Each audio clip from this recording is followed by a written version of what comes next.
nè, phải không? Rồi, hôm nay đến đây thấy trời ơi lúa nhiều quá, tí nữa chở mấy bao về nhá.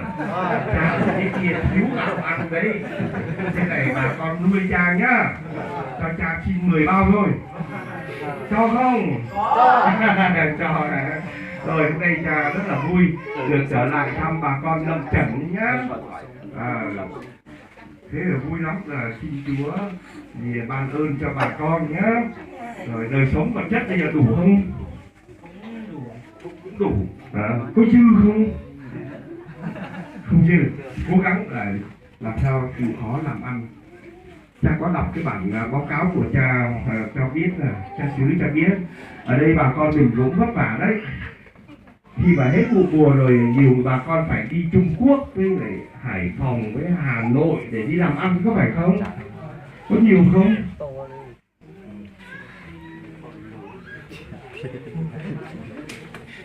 Ba 40% đi hả?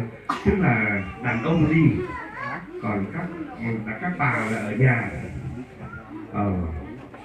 Rồi đi làm ăn như thế rồi có kết quả không?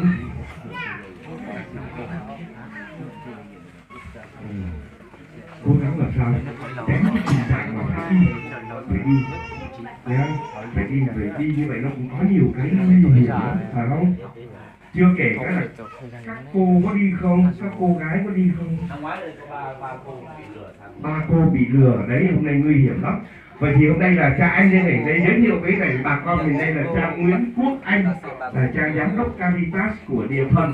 Hôm nay cha cũng đến đây và cha sẽ có một cái chương trình để phổ biến cho bà con đề phòng cái tệ nạn là buôn người bắt cóc nhá, buôn người bắt cóc. Thế thì trước hết là cha để chúng ta dành thời giờ để cho cha Quốc Anh và có anh Tuấn nữa hả, anh Vương sẽ phổ biến cho bà con để đề phòng cái tệ nạn này nhá, giữ gìn bà con mình với nhau, giữ gìn. Thế thì sau đó rồi chúng ta mới dân thánh lễ nhá. Thế bây giờ thì xin chào mừng tất cả nhé, cảm ơn tất cả bà con. Chúng con cảm biết cha. Chương trình buổi sáng hôm nay thì bên cha bác ái Caritas sẽ trình bày cái việc chống buôn bán và phụ nữ và trẻ em, thì anh Phình dịch cho anh Thiên Dịch nhé. Rồi sau đó thì đức cha sẽ dâng thánh lễ. Hôm nay có rửa tội không? Có mấy em ạ? Có mấy em? 9 hả? Trẻ em nữa gì? Ban thầy giáo đâu? Rồi thì sau đó thì sẽ rửa tội, sau đó thánh lễ nhé. Vâng.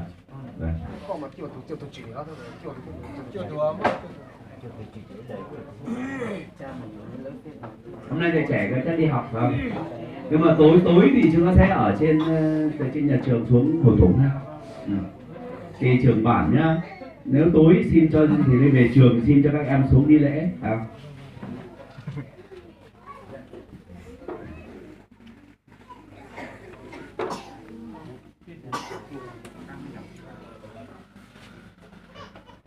Rồi con xin mời cha, mời anh bạn. Chúng ta chào cha chủ tịch Ủy ban Cha Táp với anh Vương chuyên viên, một tràng vỗ tay. Thưa cha với anh, ở đây là giáo họ Nậm Chẩn. Giáo họ này thì trong dịp Giáng sinh năm ngoái có 3 em bị lừa đi Trung Quốc, hai em 16 tuổi và một em 21 tuổi nha. 21 tuổi, một cô gái của chủ nhà này. Rồi thì giáo họ này chỉ có hơn 300 nhân danh thôi. Thế nhưng mà trong cái dịp hết vụ mùa này thì bên Nam là đi Trung Quốc làm trồng rau này, trồng rau là rất là nhiều, đi ra bên ngoài đi làm. Và các em học sinh hôm nay vắng thì các em đang đi học. Tối hôm nay các em mới về cái trung tâm, mà trưa nay mình sẽ về nghỉ ăn cơm ở đó. Để xin chúng ta chào anh một tràng vỗ tay nữa, và anh sẽ chia sẻ với chúng ta và anh Phương sẽ quyết định chủ tịch nhé.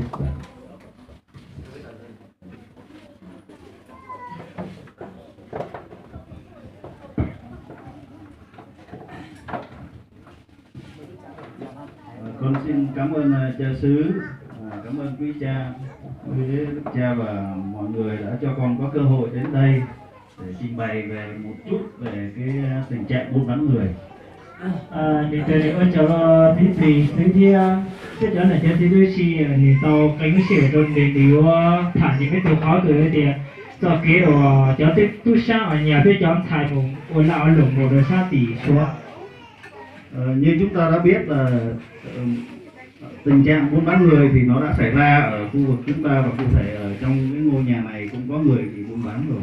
Cái này tôi đi phía tàu có chế phía tàu phủ khó cứ là đi cái thủy sĩ cho ở luôn nhà phía tiền tu tiền thải cho mua thì sẽ cái ngồi ở nhau rồi họ phía đôi chế cho thì nó tới một ít tù trên là tàu chủ nhà mua lại tiếp. Theo thống kê của Bộ Công an đấy, thì trong cái giai đoạn từ năm 2011 đến 2017 thì tại Việt Nam số người bị mua bán là 5.984 người. Rồi đi với cháu tu cha có sĩ có cho ốp phá cổ ít dùng cho ốp phá cổ sang đây cháu tên này thì trong nhà mua một sát tỷ số thì cha phải chi thấy được. Trung bình mỗi năm thì có khoảng 900 người bị mua bán, trong đó 92% là phụ nữ và trẻ em. Ý là đi ý siêu từ mà tôi mới đi chùa của tụ cháu tên này trong nhà một sát tỷ số. Ở đây ta phải châu nhà cháu phụ nhiều chỉ để chùa cháu ốp phải cô. Và cái dọc ở biên giới giữa Việt Nam và Trung Quốc, cái biên giới thì có đến 70% là cái tình trạng buôn bán người xảy ra ở dọc biên giới. Nhất là tại vì tại bên như là tên nó số tên gì này rồi mà mua đi xa chỗ thành phố cho tên này trong nhà mua. Rồi giữa cái biên giới giữa Việt Nam với Campuchia thì là chỉ có 11% thôi. Nhất là tại Campuchia thì tên là chỉ mua đi có ít thành phố chứ trong nhà mua. Rồi còn lại là 19% là ở các nước khác. Chỗ đi có nhiều thành phố thì nhất là số đối tiết trời lửa khó. Chúng ta cùng phân tích xem cái tình trạng buôn bán người nó sẽ dùng những cái hình thức như thế nào. Cái chỉ son vừa sẽ đi lấy trò kia là để lên ôn làm lỗ cái mình sẽ để vô còn rồi đi tiền trò chạy được. Một trong những hình thức đó là những cái người mà đi lao động ở nước ngoài. Thì bố cháu cái tên này tôi nhà cháu từ thầy là thì cái cháu tôi cháu thầy cháu liền chế một mùa đây thầy cháu đây là cháu tên này một là ô luộc thầy chế một khí nào khí hậu nhau cháu tin phải xăm rồi. Nghĩa là đi muốn thay đổi cái đời sống kinh tế. Ví dụ như là mình nghĩ rằng là đi lao động nước ngoài thì mình sẽ có lương cao hơn, có nhiều tiền hơn, về mình xây dựng gia đình, xây nhà cửa, vân vân. Cái giờ đi bố chế thế thì cái chỉ son vừa sẽ lấy ở cháu đây này một sáng đầu này 6 cái là lửa theo được thế thì còn đấy luôn đây, còn để lúc đây vào đây thôi. Cái thứ hai nữa đó là đi tìm việc hay là đi kiếm việc làm ở các thành phố lớn. Thế là họ mình muốn thấy họ lười xăm đâu, ô là chuyện mình muốn thấy thì họ lười nhất đó thì lúc đường lo nhất đầu xăm. Và cái thứ ba nữa là thường xảy ra đó là một cái tình trạng gọi là kết hôn với người nước ngoài. Họ chỉ thấy cần gọi họ thích tê, họ là thì lấy một yếu thì yếu gửi đùa lưu cháu thì phải xăm rồi. Bởi vì khi người ta nghĩ rằng là đi lao động ở nước ngoài, kết hôn với người nước ngoài hoặc là đi đến các thành phố lớn để lao động thì mục đích là để kiếm được nhiều tiền, có nhà đẹp, xe sang, và cái đó chỉ là một phần của vấn đề. Lừa tiền xã thì lừa một yếu thì yếu gửi sang rau một khí nhà khí tiền đều chỉ có lúc chưa thay của vừa dùng và dùng chế mùa chế po giống chơi để con đây giờ nó khó để rồi sáng tỏ. Và trong những cái hình thức mà người ta buôn bán người đó thì người ta định nghĩa cái việc buôn bán người như sau. Nhất trong để thay thế này phụ mỗi khó chơi phụ hải trò khó từ ôn là lửa một tên này rồi đi nó. Buôn bán người là việc tuyển dụng, vận chuyển, chuyển giao, chứa chấp hoặc tiếp nhận. Khó từ ôn là lửa tên này coi là khó giải đi để mua cho một ôn là lửa cho một mua cho lửa mua đồ cũ. Và cái hình thức đó là dùng vũ lực, ép buộc, bắt cóc, gian lận, lừa dối, lạm dụng quyền lực. toàn xe rồi mà lùa thì mà đi đi rồi tao nghe thế rồi tao khô rửa cho một ấy là đi xí rồi là khô rửa cho một mùa. Và mục đích đó là bóc lột sức lao động, bóc lột tình dục hay là lấy các bộ phận của cơ thể.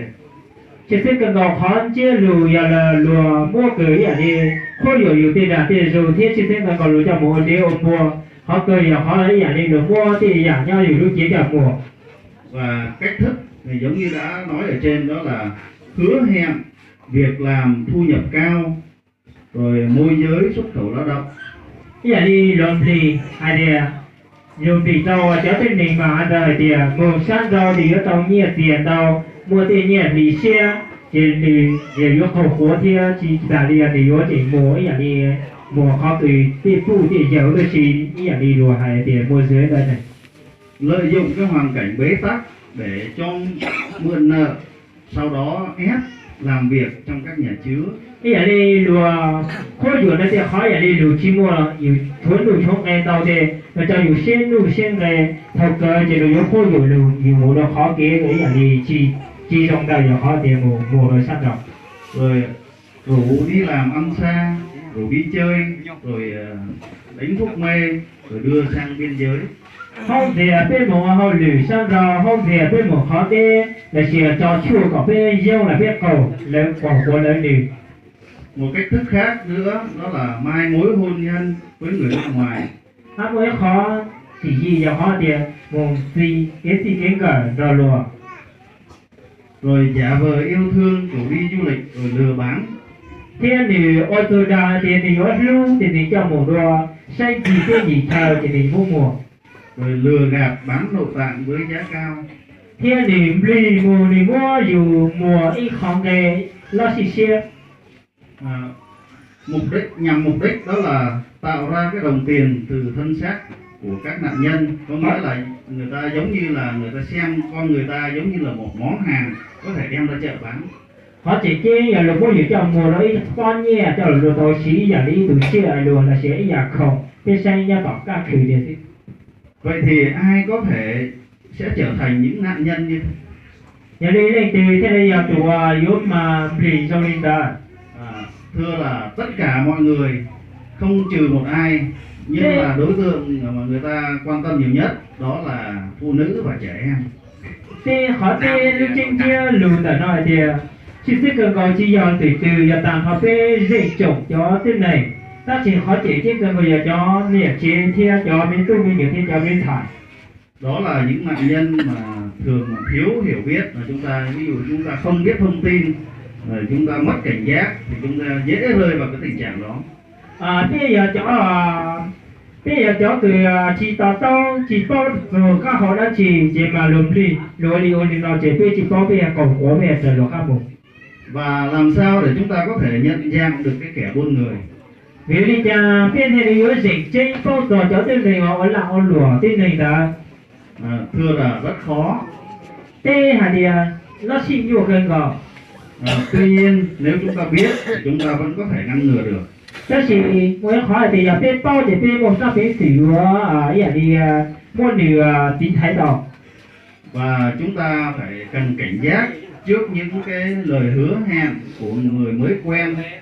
Thế chủ chính và rồi cháu tên này cái đi tên của không bao này thì tỉnh quê rồi luôn chạy rồi một cái đi xin chinh. Rồi những người thân đi làm xa trở về, hoặc là những lời hứa hẹn về một cái gì đó có lợi ích. Cái đi với cháu tên này ngủ cái là cái lụa đi sang đó dùng cái lò là chỉ cháu tên này gọi là si tỉnh nó bê để gọi ilu chứ gì sao thế. Thậm chí có thể là chúng ta cũng phải phòng ngừa cả ngay những người thân của chúng ta đi làm xa trở về nữa. Chứ thế cần có cái chủ thì pha chính pha đi rồi cái chó cứ cho tì cho này cho cháu một cái gì một là lụa cái đi sang đó tù rồi. Và sau đây là một số cái tình trạng mà những người bị buôn bán người sẽ gặp phải. Đây là nó mà giờ cháu cứ tên này cứ để là lụa tên này thì tổng chi.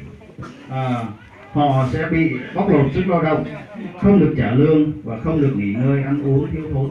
cháu tiên mình là trồng qua mùa là lúa và nếu chỉ là trồng nó trồng hậu nếu trồng qua dừa kia chỉ trở đi lúc xe chỉ ở trở đi lúc xe sáng lúc xe nhiệt. Rồi sau khi bị bán thì họ bị bán vào những cái nhà chứa hoặc là ổ mại dâm, có thể là bị đánh đập nếu mà không chịu tiếp khách theo cái ý của người ta. Hầu cứ cho thai là cho để chế mà mua tới là lấy chỉ là có tiền tự giờ lấy mua lấy cho để chế là cho tiền mình làm mua đó để chế cho còn để cho một nhau tự chế tỏ khô tự chế một tỏ khô và tự chế cả chỉ lấy luôn tàu thì nó chỉ làm được khô dụng. Hứa rằng là sẽ lấy chồng giàu sang này sung sướng, nhưng thực tế thì lấy chồng có thể là sẽ phải lấy chồng người tàn tật ở vùng sâu xa, rồi phải hầu hạ cho tất cả những người nhà ở trong gia đình của họ. Có chế lừa đài thì mình mua rồi lấy một thì lấy luôn chế từ dí lớn đủ cho mẹ ông này nó sẽ khó tranh tiền nếu chịu đi ta nếu cho mình một lần thì khó đi ha giữa cho giờ đi tuột tiền tuột ta là chỉ cho giờ mình mò một điểm được chứ. Ngay cả khi đang lúc mang thai thì cũng sẽ phải bị đánh đập, rồi có phải làm vợ cho nhiều người trong gia đình, hoặc là bị phá thai, bắt phá thai. Ấy giờ đi thò mấy cái chế xích tu là nhất là tàu mùa đây để cho tên mình mà mùa mấy chủ mà luôn tàu mà là chỉ tỏ trên xếp bên cầu ít từ quan này để yếu ở bên từ chính này đi phụ nó giờ trời đi phụ tàu khen rồi mình đã Sức khỏe suy kiệt và mắc các bệnh lây truyền qua đường tình dục. như ấy giờ đi biết là nó giàu hoặc không là một dù tiếp tiếp một thì cam mo kiếm gầy là khó từ kế ở đây vừa. Và cái nữa đó là sẽ có thể là có khả năng sẽ bị lấy nội tạng để đem bán. Để thầu rồi nó mua thế chở mùa. Vậy thì chúng ta phải làm gì trước cái nguy cơ mà chúng ta có thể sẽ bị?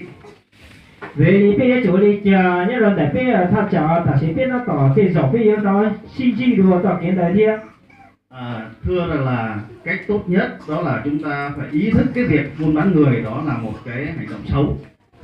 Khó thế đi và khó là bây chủ chỉ xem được một cái sáng thì cái chủ sáng rồi thì tỏ cái ôn làm đầu tiên thì ta tỏ cái chỉ được tỏ cái thể. Và người ta không coi cái con người là một cái nhân phẩm, mà chỉ coi nó đó là một món hàng. Mà đồ trả nền rồi sẽ biết tuân nền để tiên rồi chỉ dò ít từ tiên nền của xe môn trừ và sẽ biết rằng lý ý dạngของlúa ở lào lúa thôi.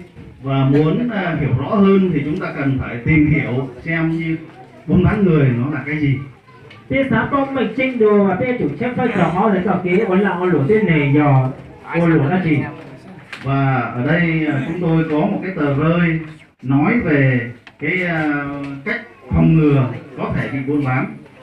Để nó tiếp lý mỗi trang để nó phơi mỗi chế nó bên trong khó thì khó bị phê tí thái tỏ cái ở lào lúa tiên này. Chúng ta có thể chia sẻ với nhau ở đây, rồi cho bạn bè của chúng ta, rồi cho hàng xóm của chúng ta, những người ở trong gia đình của chúng ta. Bây giờ chủ sĩ phai nhá đồ để nó ta là bây giờ trong một khe đồ bây giờ cứ gió thì cho nên gió trả ở đây thì để bên rô là rô tê rô gì rô gió này nó.